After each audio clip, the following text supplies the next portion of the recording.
Anointed the chosen one in high school, LeBron James immediately proved to be a unique combination of strength, skill, and savvy. A four-time champion, four-time MVP, and finals MVP.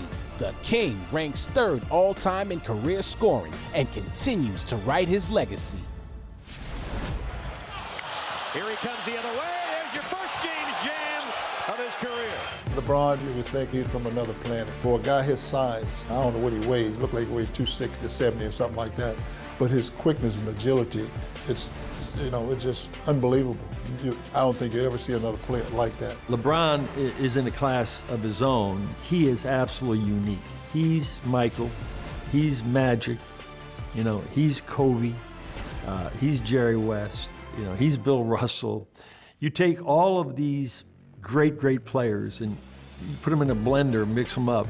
LeBron's got something of all of them in him. Probably the smartest player in our game, which you couple that with the experience that he has, the physical tools, the skill, the work ethic, and it ends up equaling out to one of the most unstoppable players to ever play this game. I remember first time playing against him in the actual game. He was so much bigger and stronger than everybody at that position. And me and Tayshaun was sitting on the bench because, at that time he was a pass-first type of guy. He still is a pass-first type of guy. And we were like, hey, you know what, we better beat up on him now because once he figures it out, we ain't gonna have a chance. And in that playoff game, he kind of figured it out and had 25 straight points on us. Shot clock to 6. Goes behind the back. And the game is tied at 104. That's too good right there. I looked at Tay, I said, Tay, bro, he figured it out, man. That might have been our last time the year before that of beating up on LeBron James because now this kid is about to take over the league. One of the great performances of all time in playoff history. This man's mind is a stinking computer. We're playing in the playoffs, I think it was Detroit. He's calling out their substitution patterns. He goes, hey, in 2 minutes, they're bringing in Aaron Baines and they're taking this out. So let's go on a run. When Baines comes in, Chaney's gonna come in, boom, boom, boom, boom, boom. And I'm like, okay, maybe, because I'm watching film too now. So I'm like, okay, I may have seen that. Lo and behold, 2 minutes comes in, I walk to the thing, we're running these plays, he's calling out their plays. Toronto, Eastern Conference Finals. This is a true story from a Toronto player, and I was there because he was guarding me.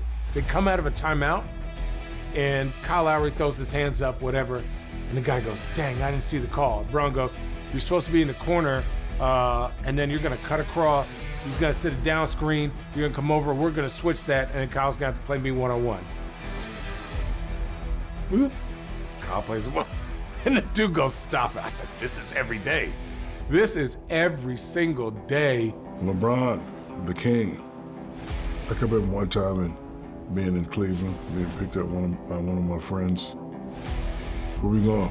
You gotta see this kid. I know, man, I'm hungry. No, you gotta see this kid. What kid? I'm like, damn, he's on Sports Illustrated already?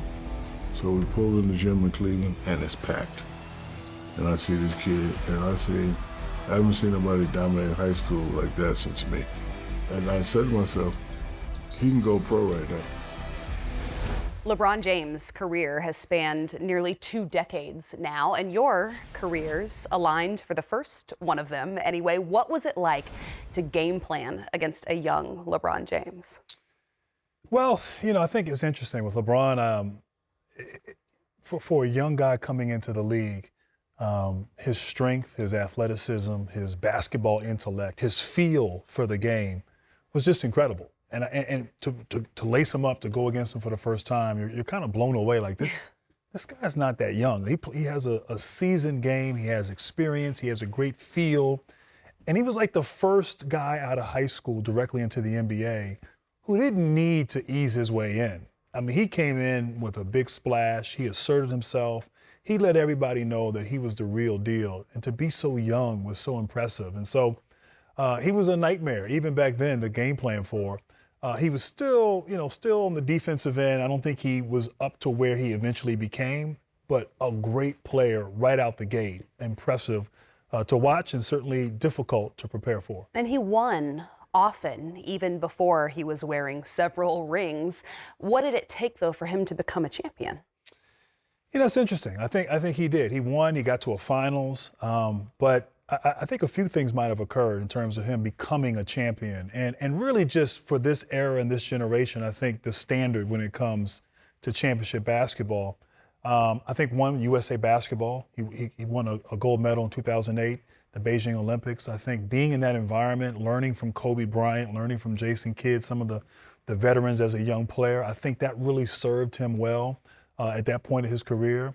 And I think going on to Miami, you know, joining a culture where there's structured accountability and everything is about winning and winning championships. And so learning and understanding that process, the sacrifice, the discipline, the collective responsibility that goes into winning, he really kind of grew up, and there was a great sort of maturation that occurred there for him. And so I think that was sort of when a shift was happening for him.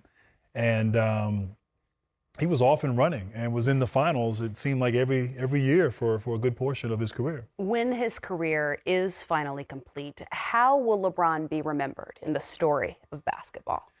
You know, I think when his game is done and his career is over with, I think his excellence on the court, without a doubt, you can put him on the Mount Rushmore. You can debate whether he's the greatest or not.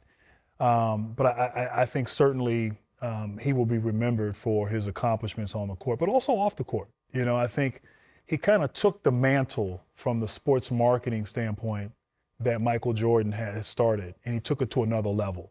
You know, owning the relationships, employing his friends, building platforms and businesses away from the court. That was huge. And then also the social justice, speaking out on causes, really inspiring, I believe, a generation of athletes to use their voice and to, you know, so I think a combination of things I think are what he'll be remembered for, and certainly an incredible legacy that he's had and, you know, will be remembered for, you know, because of what he did on and off the court. And one he's continuing to build. That's right. So the first time I seen LeBron play, so let me tell you a story. I remember seeing LeBron for the first time. He was doing a special, let's say it was on a network. And in this special, he was a junior, and it was like coming out this junior season. He had this little nappy fro and baby face, squeaky voice. And I remember listening to the interview and hearing him say like if he can challenge the rule to enter the NBA after junior year, like he would.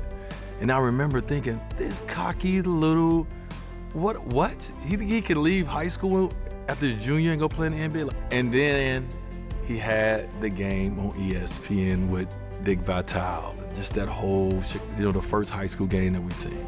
And I tuned in, like everybody else, to just see what this guy was all about. 3 minutes in watching him play, I was like, oh, okay, this dude, he good. Like, he's on another level.